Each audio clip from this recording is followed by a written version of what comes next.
新竹市今仔日又一个确诊病例，市政府除了加强确诊病例活动地点的消毒以外，又去视察大卖场的防疫措施。大卖场也讲国内物资充足，袂欠货，也请民众唔通囤货。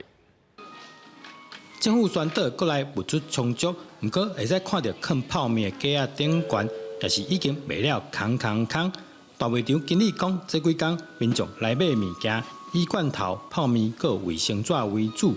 面对民众的抢买，卖场保证会增加补货，绝对袂出现欠货状况。我们的供应是完全无虞的，是满足的一个状况。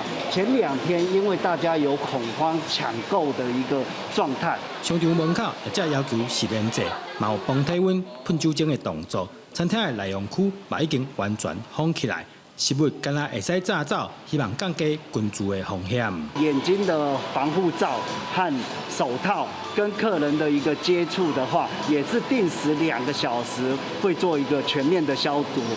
面对这个疫情我们绝对不能掉以轻心要非常严谨的来看待那也希望大家配合相关的指引。最重要的是，拜托大家外出的时候一定要佩戴口罩，而且要戴好、戴满。